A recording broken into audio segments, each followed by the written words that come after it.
أشهد أن لا إله إلا الله وأشهد أن محمدا عبده ورسوله اللهم صل وسلم وبارك على حبيبنا سيدنا محمد وعلى آله وأصحابه والمهدي خليفته وسلم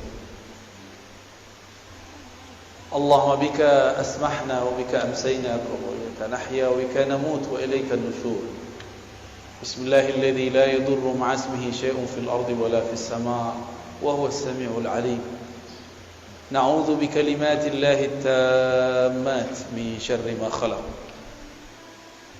اللهم إنا نسألك العفو والعافية في الدين والدنيا والآخرة ونسألك أن تخرجنا من ظلمات الوهم والجهل إلى المعرفة والعلم آمين يا رب العالمين.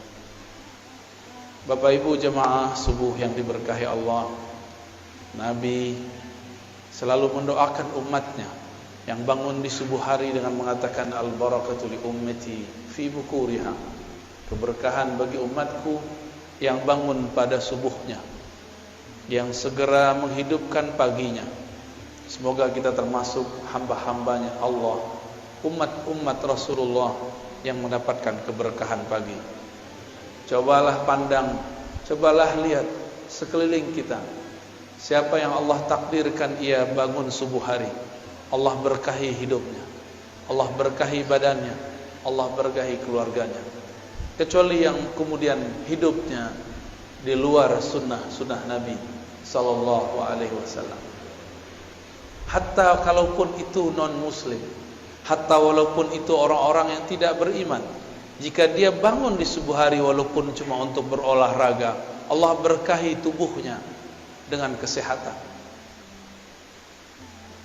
Dan jika dilanjutkan, disempurnakan, bangun di subuh hari, bergerak, sujud kepada Allah, dia diberkahi dengan kolbu yang selamat, kolbun salim. Semoga Allah menjadikan kolbu yang hadir pagi ini kolbun yang salim, amin ya rabbal alamin.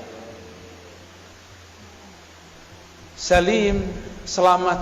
Salah satu makna selamat adalah al-bara'ah, terbebas dari akidah yang menyimpang. Materi kita pada pagi ini insyaallah tentang sesuatu yang membuat hati tenang insyaallah, mengenai akidah Ahlus Sunnati wal Jamaah. Suatu kali Nabi ditanya, "Wahai Rasulullah, siapakah kelompok yang selamat itu?" Nabi mengalamkan sebelumnya, "Sataftariku ummati ala 73 firqah." Umatku akan terpecah menjadi 73 golongan. Semuanya masuk neraka, kulluha finnar illa firqah wahidah. Kecuali satu kelompok. Man hiya ya Rasulullah? Nabi ditanya, siapakah mereka wahai Rasulullah? Nabi menjawab, ma ana alaihi wa ashabi, yaitu kelompok yang ana alaihi, aku menjadi imamnya, aku menjadi orang yang dia ikuti. Wa ashabi, jika dia tidak bertemu aku, dia mengikuti sahabat-sahabatku. Inilah yang disebut bersanad, berguru. Lalu apakah yang Nabi ajarkan kepada para sahabat? Bertahun-tahun lamanya Nabi hanya diturunkan surat Al-Ikhlas, Qul huwallahu ahad. Sebelum ada perdebatan sifat 20, sebelum ada perdebatan tauhid, uluhiyah, rububiyah, asma wa sifat, belum ada semua itu. Nabi diberikan yang sempurna dan sederhana.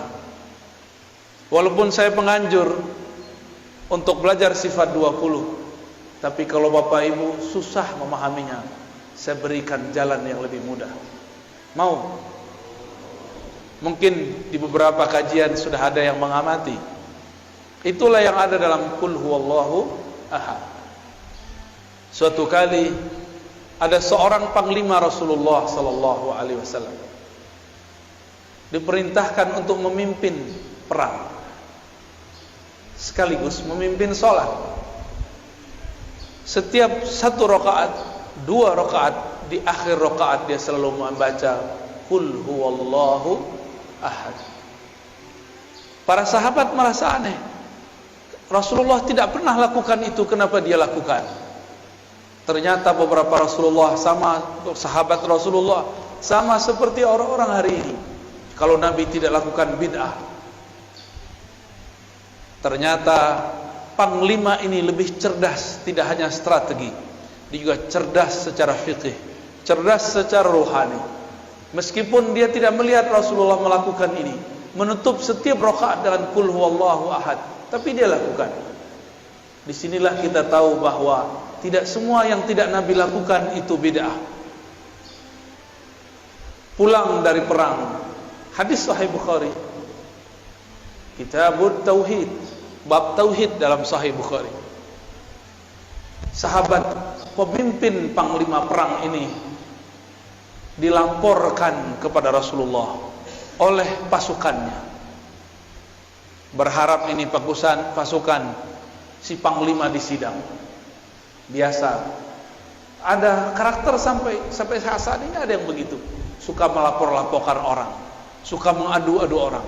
Tapi sahabat yang ini bukan ingin mengadu, ingin mengkonfirmasi benarkah yang dilakukan oleh pemimpinnya. Sampai kepada Nabi, Nabi kemudian bertanya kembali, tanyakan kepada panglimamu, kenapa ia membaca Qul huwallahu ahad di setiap rakaat. Jangan tanya kepadaku. Walaupun Nabi secara rohani diberitahu oleh Allah, tapi Nabi tidak berhukum dengan hukum yang sir. Nabi tidak berhukum dengan hukum gaib. Nabi tidak berhukum dengan hukum firasat. Nabi tidak berhukum dengan hukum kasyaf. Nabi berhukum dengan hukum zahir. Tanya sahabatmu, panglimamu, kenapa ia menutup setiap rakaat dengan kulhu? Karena orang ini mau cari tahu, maka Nabi SAW langsung berikan dia tugas. Datanglah dia kepada panglima. Wahai tuan panglima, kenapa engkau selesai satu surat di setiap rakaat menutupnya dengan Qul huwallahu ahad, padahal Rasulullah tidak pernah mengajarkan? Kira-kira begitu kalau diterjemahkan bebas. Apa jawaban orang ini? Ana uhibbuha, aku menyukainya, mencintai ayat ini, surat ini. Lianna fiha sifatullah, karena di dalam ada sifat-sifat dan nama-nama Allah. Heranlah si penanya ini, dan dia bawa jawaban itu kepada Rasulullah sallallahu alaihi. Sederhana jawabnya, bukan karena Rasulullah pernah lakukan, tapi karena di dalamnya ada nama-nama Allah, sifat-sifat Allah. Disampaikan kepada Nabi jawabannya. Apa kata Nabi? Akhbirhu, kabarkan kepada panglimamu, innallaha yuhibbu, Allah cinta kepadanya, karena dia cinta kepada sifat-sifatnya. Merinding sahabat ini. Disampaikan kepada tuan panglima, panglima pun terharu. Maka meresapi membaca Qul huwallahu ahad itu cukup. Seandainya Bapak Ibu tidak faham sifat 20 tidak masalah, karena inti sifat 20 adalah menjelaskan surat Al-Ikhlas. Paham Al-Ikhlas, paham sifat 20. Paham sifat 20, paham Al-Ikhlas. Inilah akan jadi oleh-oleh pada pagi ini untuk saudara-saudara yang hadir. Cara meyakini, mempercayai Allah secara mudah, semudah kita membacanya dan menghafalnya. Mau ya? Pertama, Qul, katakan hai Muhammad, huwa Allah ahad. Sudah 3 ya? Huwa Allah ahad. Huwa bahasa Arab artinya dia. Biasanya kata dia disebut sebagai kata ganti ketiga, digunakan pada kalimat kedua. Tapi sekarang, atau pada kata-kata kedua, yaitu kata ganti setelah ada nama yang jelasnya. Ahmad membaca buku, titik, dia mau ujian. Dia ditulis setelah Ahmad, sekarang dibalik. Kul huwa Allah ahad. Katakanlah hai Muhammad, dia dulu. Allah ahad. Apakah Allah salah? Mungkinkah Allah salah? Siapa yang mengatakan Allah salah, dia kafir. Apakah Nabi Muhammad lupa? Yang mengatakan Nabi Muhammad lupa, dia fasik, zindiq, bahkan bisa kafir. Jangan-jangan kita yang tidak mengerti ilmunya. Mengatakan huwa di depan nama yang zahir, berarti huwa pada Allah bukanlah nama ganti, bukanlah kata pengganti. Huwa pada Allah adalah nama. Huwa pada Allah adalah nama. Lebih dulu huwa daripada Allah, sehingga disebutlah huwa ini adalah nama. Nama untuk menghilangkan selain namanya. Oleh karena itu ahli-ahli zikir tidak mempermasalahkan kalau berzikir hu Allah. Allah itu lafaznya dari alif lam lam ha, akhirnya adalah hu. Hu berarti dia juga. Lalu waw itu untuk apa? Waw ini disebut waw tambahan zaidah. Asalnya waw itu tidak ada, lalu diadakan dalam bahasa Arab, maka menjadi huwa. Sebenarnya boleh dibaca hu Allah. Berat nggak? Bisa ngikuti? Ya. Hu. Apa yang terjadi di situ? Ada nafas yang dibuang, benar nggak? Hu Allah. Imam Abdul Qahir Al-Baghdadi dalam kitab Usuluddin, Imam Ghazali, Imam Al-Baihaqi, mereka sepakat bahwa huwa adalah ismun min asma'i, nama daripada nama-namanya. Namun orang-orang yang tidak mengerti mengatakan, apa itu zikir hu? Hu itu nama. Allah mengatakan, qul ud'ullah aw ud'ur rahman ayyaman tad'u falahul asma'ul husna. Panggillah Allah, panggillah Rahman, atau dengan mana-mana nama engkau boleh memanggilnya. Jika huwa adalah bagian dari namanya, maka hu boleh dijadikan panggilan. Maka jangan heran Imam Ahlus Sunnah Abul Hasan Asy-Syadzili, siapa namanya? Abul Hasan Asy-Syadzili, salah satu wali kutub di zamannya. Dia berzikir dengan salah satu nama, Yahu, Yahu.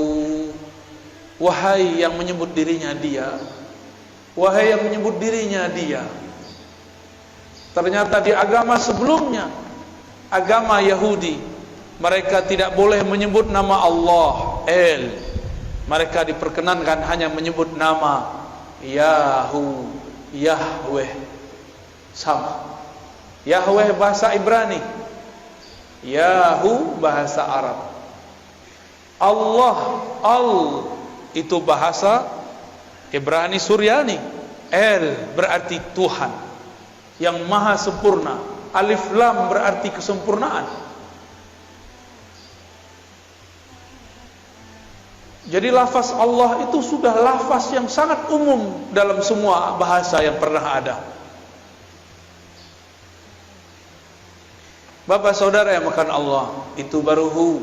Kalau diteruskan panjang lagi.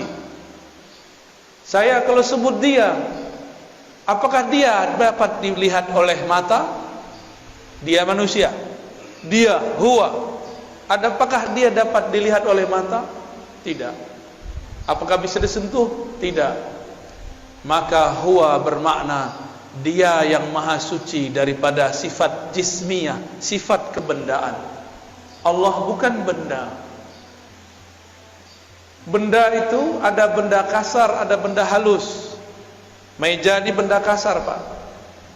Cahaya lampu, cahaya matahari itu benda halus dalam bahasa Arab. Jismun. Tiada benda kecuali bertempat. Allah huwa, bukanlah benda. Itulah maknanya.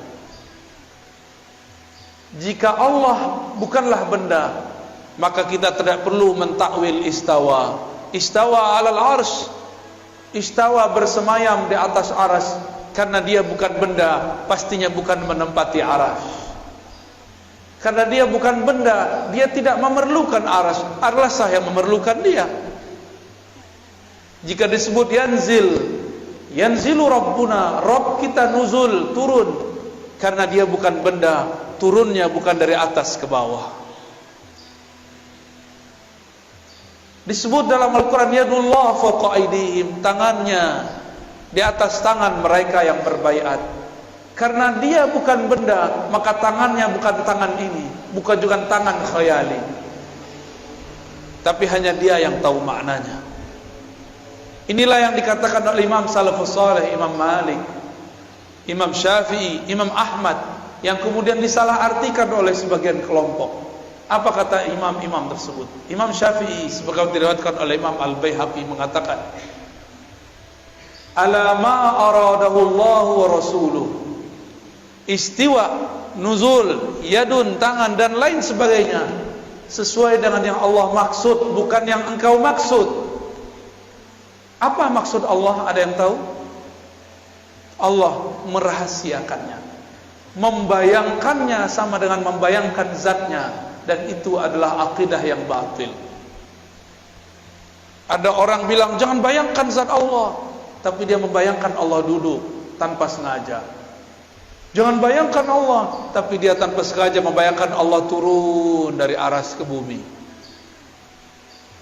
Berarti dia main-main dengan kata bayang, membayangkan. Jika Allah itu bukan benda, bisakah dipikirkan? Gak bisa dipikirkan. Dia hanya bisa dirasakan. Berat gak? Baru pagi-pagi udah digoreng nih otaknya nih.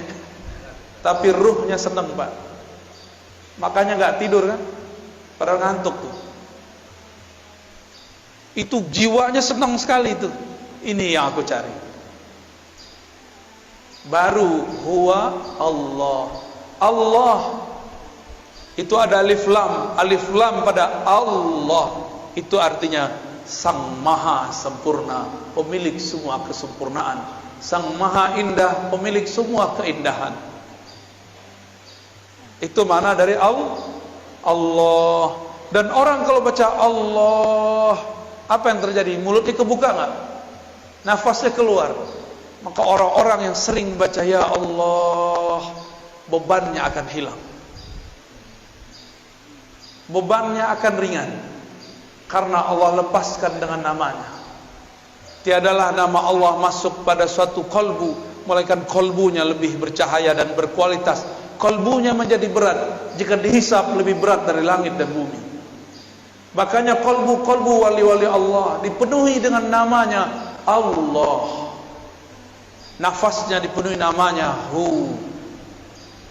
Maka tiada lagi dalam diri orang ini, dari nafas sudah ada Hu, dalam darahnya sudah ada Allah, lafaz Allah. Kalau demikian, maka syaitan tidak dapat mengganggunya. Meskipun tubuhnya bisa dikuasai, tapi kolbunya menjadi singgasana Allah Subhanahu wa ta'ala.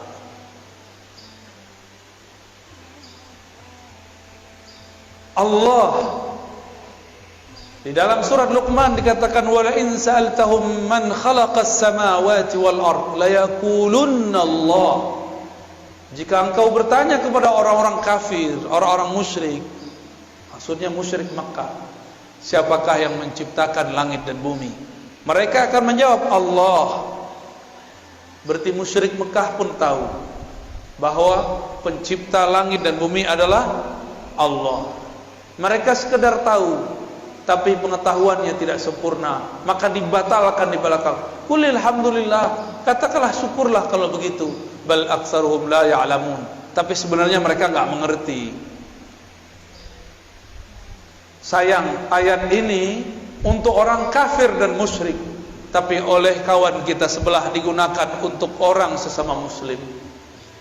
Mereka mengatakan para sufi, para orang-orang Asy'ari sama akidahnya dengan orang musyrik, percaya Allah pencipta tapi tidak menyembahnya.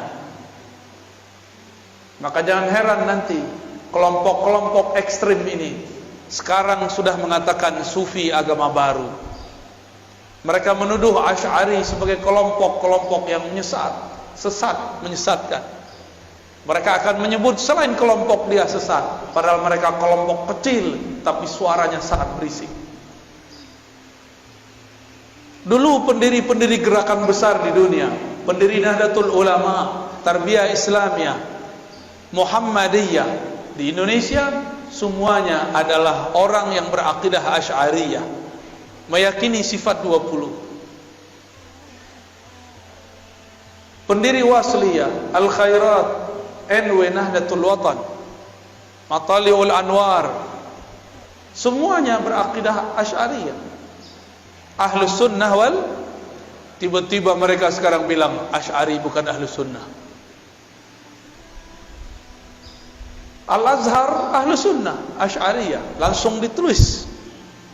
Ulama habaib di Yaman, Hadramaut, Al-Habib Umar, Al-Habib Al-Adni, semuanya berakidah Ahlus Sunnah Asy'ariyah. Guru saya Syekh Taufik Al-Buti punya ayah Muhammad Ramadan Al-Buti, Muhammad Sa'i Ramadan Al-Buti, akidahnya pun Ahlus Sunnah. Syekh Wahbah Zuhaili, ahli fikih abad ini yang baru saja wafat, beliau juga Ahlus Sunnah. Guru kami Syekh Badi Sayyid Al-Laham mengatakan, jika ada orang mau buat mazhab zaman ini, Wahbah Zuhailah imamnya, tapi dia tidak mau buat mazhab baru. Tapi tiba-tiba datang sekelompok mengatakan Asy'ari bukan Ahlus Sunnah, tapi suaranya berisik, ya. Seakan-akan dia lebih mengerti akidah Asy'ariyah daripada kita.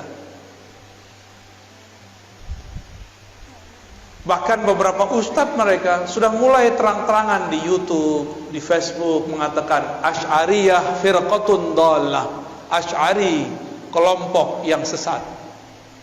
Di Malaysia sama, mereka sudah mulai muncul. Di India ada satu madrasah Duaiban, itu madrasah untuk kajian-kajian Ahlus Sunnah, kajian hadis. Jemaah tabligh, orang-orang yang mendirikannya berasal dari kajian-kajian yang ada di Duaiban. Dan beberapa madrasah-madrasah sekitar India, Pakistan, mereka berakidah Asy'ariyah Maturidiyah.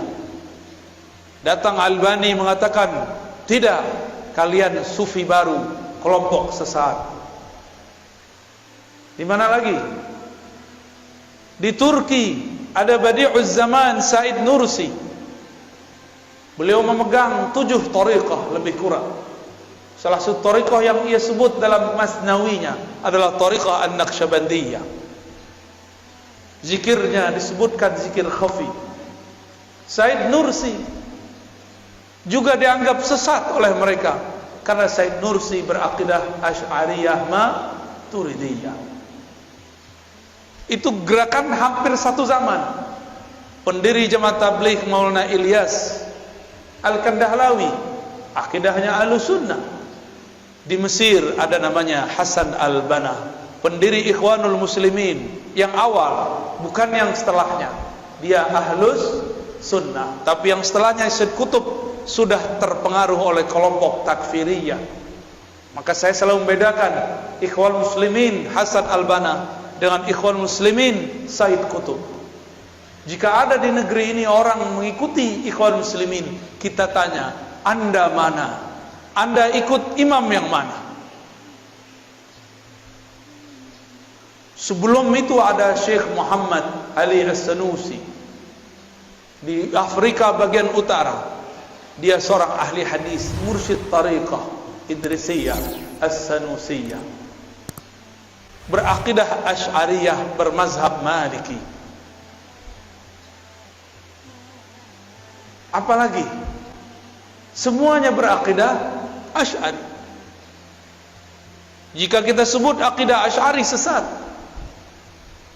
Imam Nawawi yang namanya dicatut hari ini menjadi nama kelompok mereka.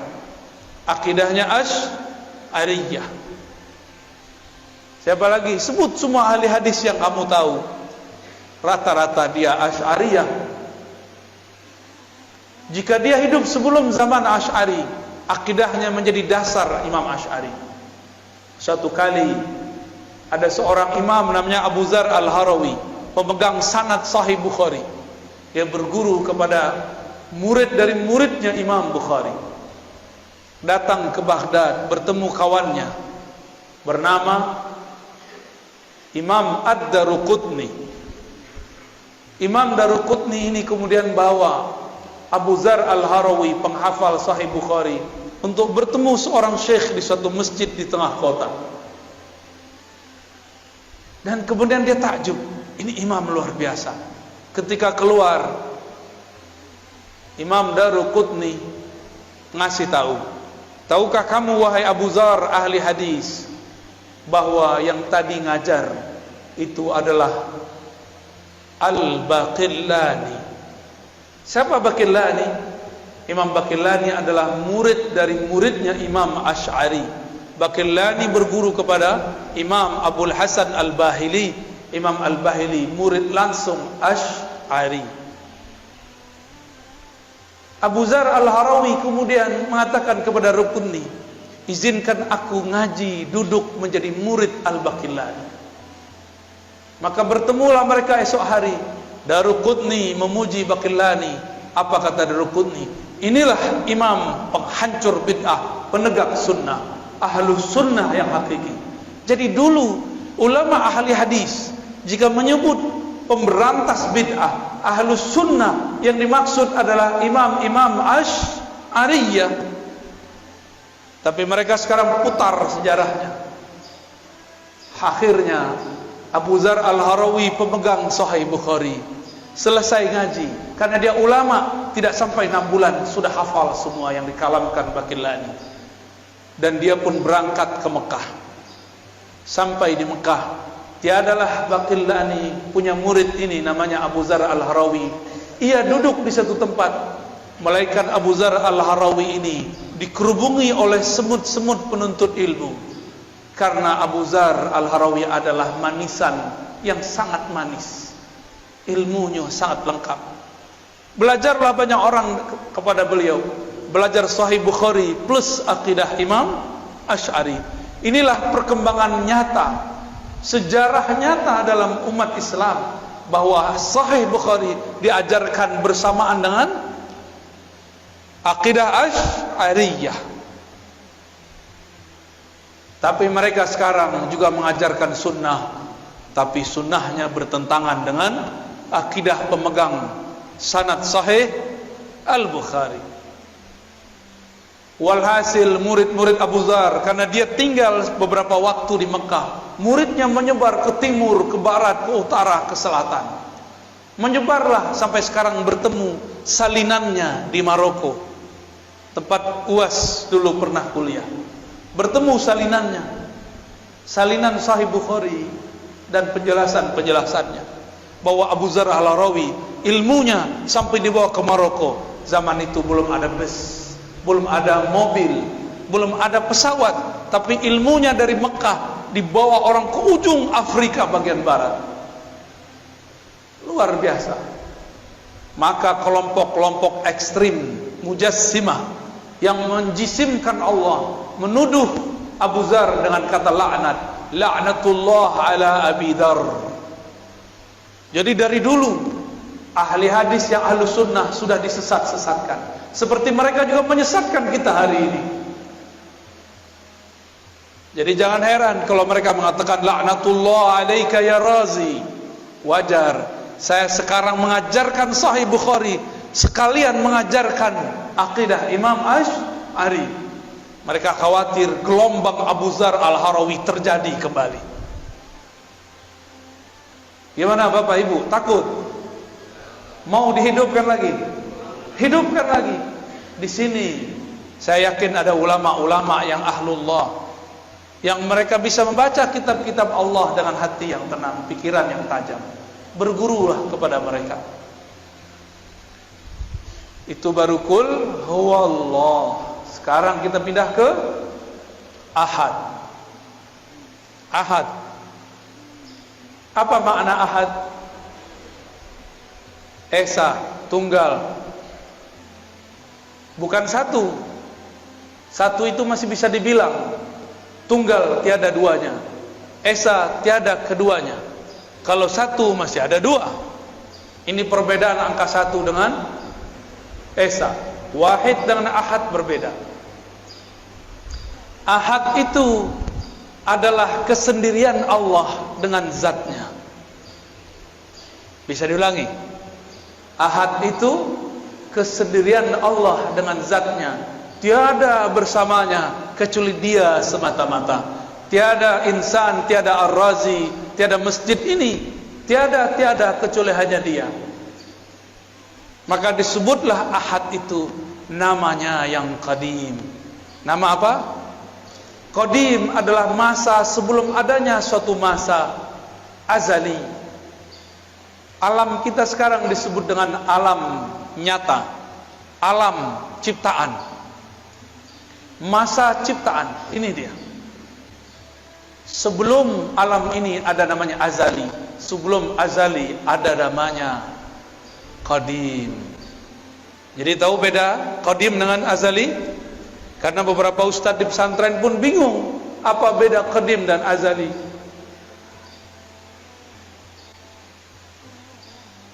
Allah itu qadim, sebutannya ahad, hanya Dia sendiri. Qadim berarti ma la yasbikuhu ahadun, ma la yasbikuhu adamun. Allah yang tidak pernah tidak ada. Tidak pernah tidak ada. Negatif kali negatif positif. Tidak berarti iya. Tidak pernah tidak ada berarti selalu ada. Negatif kali negatif positif. Itu makna dari qadim. Maka ahad adalah sifat Allah, sifat zatnya dan sifat salbiyahnya. Apa arti salbiyah? Sifat yang menafikan yang tidak pantas kepada Allah Subhanahu wa ta'ala. Tapi lebih tepat kita artikan yang pertama. Inilah sifat zatnya, Dia hanya sendiri. Inilah kalam dari Abu Dzar yang dia dapatkan dari riwayat-riwayat Imam Bukhari. Imam Bukhari dapat dari Abu Musa al-Ash'ari, kakek dari Imam Ash'ari. Abu Musa al-Ash'ari radhiyallahu anhu bertanya, "Wahai Rasulullah, kaifa kana rabbuna?" Bagaimanakah sebenarnya hakikat Tuhan kita? Jadi memang wajar Imam Ash'ari kemudian jadi imam ahli akidah karena kakeknya dulu bertanya akidah. Jadi genetik DNA itu memang suatu hal yang sangat normal. Jangan-jangan Bapak Ibu ini jadi orang soleh sekarang karena doa orang terdahulu. Jangan sok soleh dulu. Jangan-jangan ini berkah dari mereka. Alhamdulillah. Doakan mereka. Maka kita selalu mengatakan Allahumma ighfir lana wa li abaina wa ummahatina. Ya Allah, ampunkan kami dan kakek-kakek kami, orang tua kami, nenek-nenek kami, ibu-ibu kami. Siapa tahu berkah doa mereka kita bisa bangun subuh pagi ini. Alhamdulillahi rabbil alamin. Abu Musa bertanya, mengagetkan tentunya. Tapi bagi Rasulullah girang. Kenapa? Ada sahabatnya yang bertanya yang canggih. Nabi jawab, kana Allah wa la syai'a ma'ah. Itulah makna ahad. Kana Allah ada.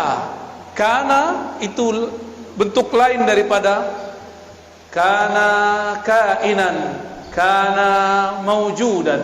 Dia ada. Disitulah muncul kata wujud, ada dalam hadis tapi tersirat. Yang mengerti ahli akidah, orang cuma ngerti bahasa Arab tidak faham.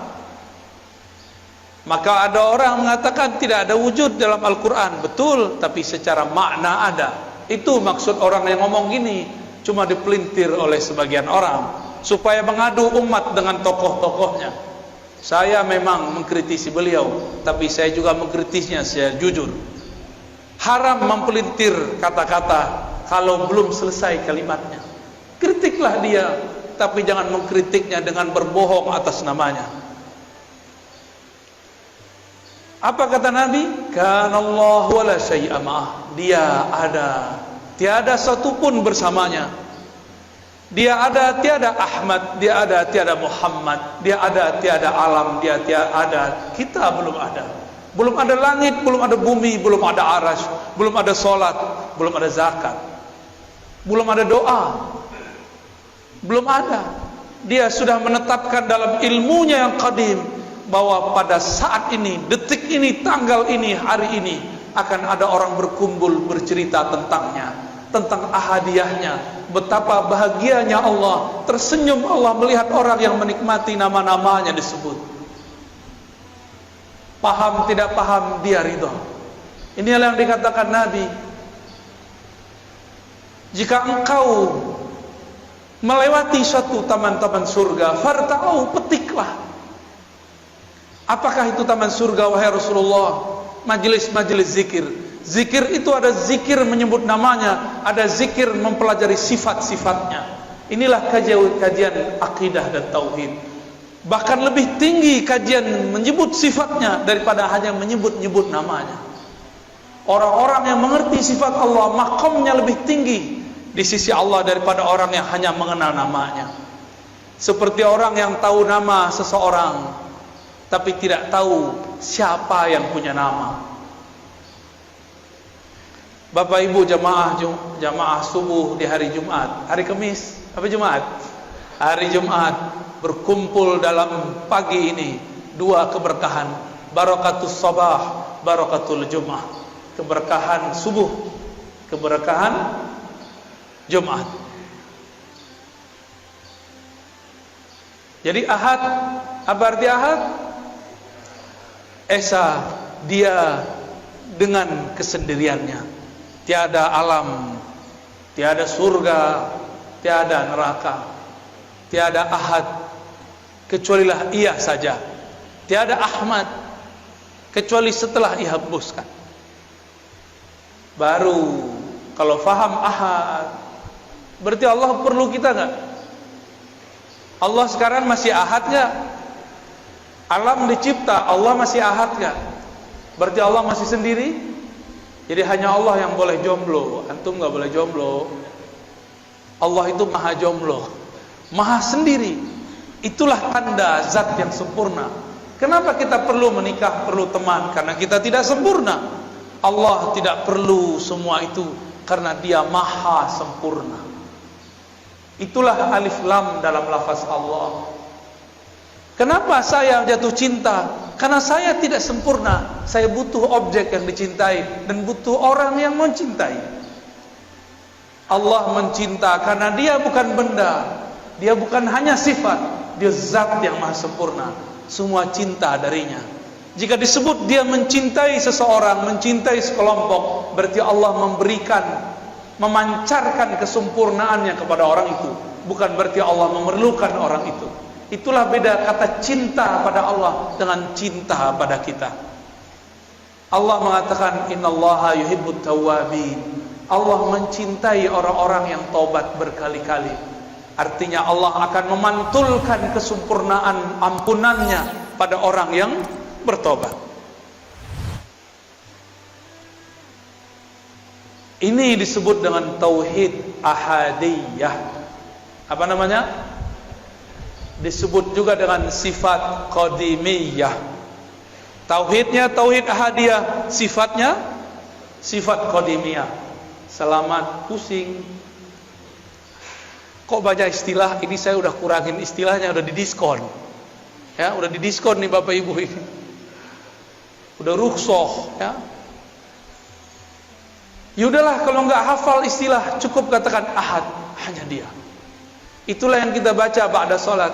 La ilaha illallah wahdahu la syarika lah, lahul mulku wa lahul hamdu yuhyi wa yumiit wa huwa ala kulli syai'in qadir.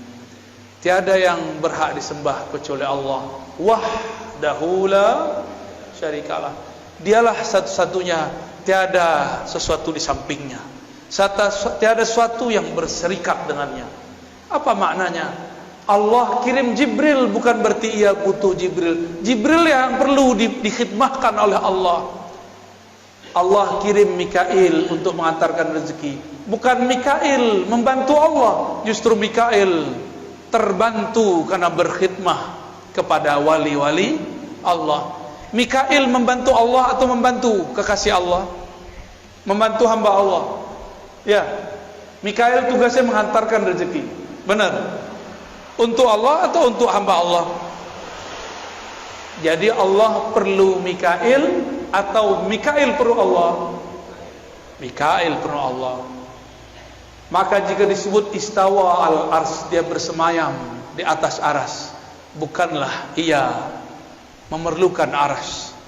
Justru araslah yang memerlukannya. Kalau bahasa aras itu ilmunya ilmu Mi'raj. Semoga nanti ada ustadz yang menjelaskan tentang hakikat Mi'raj di sini. Maka akan faham apa makna aras. Aras bukan tempat tinggal, bukan tempat ia berada, karena dia sudah ada sebelum aras. Jika dia ada di atas aras, berarti sudah ada dualisme. Satu dia, satu aras. Berarti syirik. Batal ahadiyahnya. Ahadiyah ini nama lainnya tauhid uluhiyah. Maka tauhid uluhiyahnya kita berbeda dengan uluhiyah yang sebelah. Paham? Mereka tauhid uluhiyahnya Allah bersama aras. Allah di atas aras, berada di atas. Kita tidak. Karena sesuai hadis Bukhari, Nabi lebih faham daripada ente. Nabi ngomong, kana Allah wala syai'a ma'ah. Allah ada, aras belum ada. Maka sekarang dia tetap sendiri, karena dia sempurna, tidak berubah-ubah. Apa ciri-ciri sesuatu yang sempurna? Dia tidak berubah. Apa ciri-ciri sesuatu yang akan sirna? Dia berubah. Bapak dulu lahir udah ada uban, Pak? Belum, Pak ya? Maaf Pak ya, aneh tanya Pak ya. Lahir udah ada uban belum? Belum. Sekarang ada uban. Berubah gak? Dulu lahir segede ini gak? Sebesar ini gak? Lahir sebesar ini, rojol, emaknya langsung mati. Kenapa? Anaknya lebih gede dari emaknya. Mungkin pecah perut emaknya kali ya. Wah, nggak mungkin. Kita lahir kecil, jadi balita, jadi anak-anak, jadi remaja, jadi dewasa, tahu-tahu sudah beruban, Pak. Saya sudah ada uban. Untungnya jenggotnya belum beruban, jadi belum ketahuan tuanya. Cuma sok-sok tua. Lihat Pak perubahannya, bercermin sesekali. Ya Allah, aku dulu masih main kejar-kejaran sama temanku. Dulu masih berenang di kali, masih guling-guling di pasir, masih merengek kepada mak bapakku. Sekarang bukan aku yang merengek, anakku merengek, cucuku merengek. Aku sudah berubah ya Allah. Perubahan apa lagi ya Allah? Kalau sudah tua apa lagi? Dijemput nyawanya. Sudah siap belum? Tapi kalau sudah kenal ahad harusnya siap. Walaupun amal belum banyak, cukup katakan ya Allah, modalku satu, kul huwallahu ahad. Selamat Pak. Jadi nanti kalau mau bangun tidur, bangun dari alam kubur, katakan huwallahu ahad, huwallahu ahad. Malaikat bingung mau hisab. Ini orang udah sakar, udah mabuk berallah, bertuhan. Udahlah, biarin tidur aja lah ya. Temannya Allah, ahlullah, aulia Allah. Maka biasakan sebelum tidur baca kul huwallahu ahad.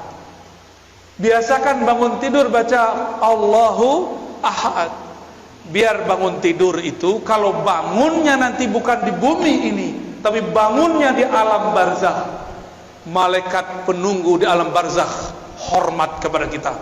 Wow, ada panglima, ada jenderal wali-wali Allah masuk ke tempat kita.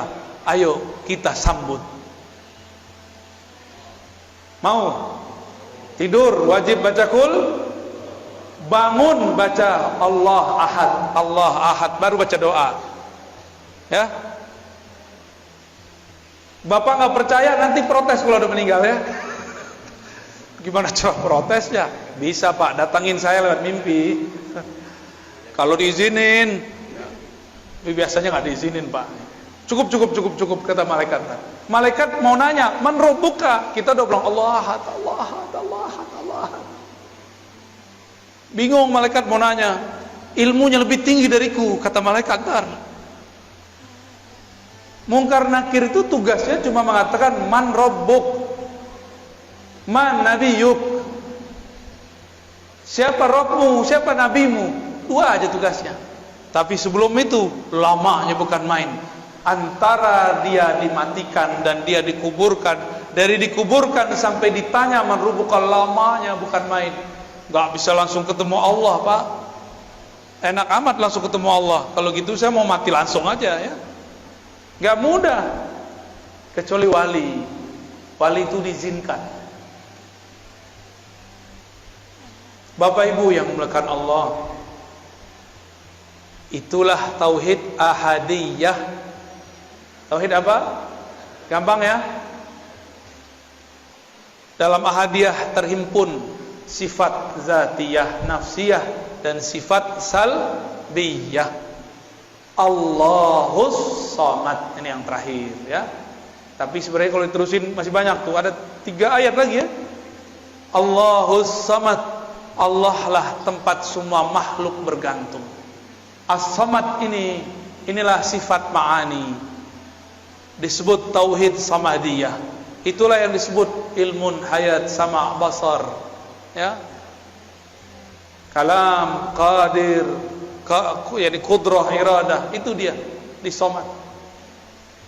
Allahus Samad artinya semua dari kita, bahkan satu helai di tubuh kita memerlukan campur tangannya.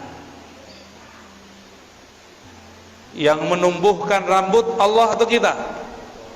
Yang mengedipkan mata kita apa Allah? Yang mendenyutkan jantung Allah apa kita? Beneran? Coba kedipin matanya. Ting. Tuh, nggak kedip. Kedipin matanya, Pak. Bisa? Tuh, jadi kaku kan? Selama ini antum sadar atau tidak mata berkedip? Nggak sadar kan? Itu yang sadar Allah. Jadi kita udah lupa sama mata kita, Allah nggak lupa untuk menggerakkan mata kita. Coba tanya dokter, kalau mata nggak kedip gimana? Rusak mata kita. Ingat nggak Pak jantungnya denyut, berdetak? Nggak ingat. Kita nggak sempet hatta tanya tuh dokter, Pak dokter, Bu dokter, kamu ngurus jantungmu nggak? Bilang ke jantungmu, tung, berdenyut yang biasa dong. Pas ketemu kekasih, dia deg-degan, duh.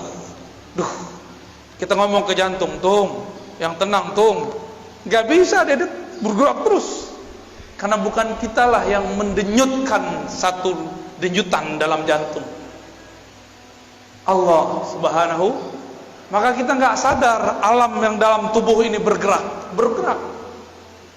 Apakah Bapak Ibu yang mengalirkan darah ke ujung jari, darah ke ujung rambut, ujung kepala ya, rambut kita kan tumbuh di kepala. Di kepala itu ada darah pastinya. Jika dia tersumbat jadilah uban. Jadi itu udah alarm itu Pak. Bukan aku nakutin Pak, emang ini menakutkan ya. Selamat ketakutan. Allahus Samad. Tiada hidup kecuali karena Allahus Samad. Dalam As-Samad itu adalah berkata kun. Jika dia berkehendak, dia berkata kun. Dua sifat ini, ahadiyah, samadiyah, itu gabungan jadi sifat 20. Gampang toh? Tuh khatam langsung sifat 20. Cuma detailnya belum. Mahal itu Pak. mahalnya tidak dapat dibeli, tapi karena sayang dikasih juga. Alhamdulillah.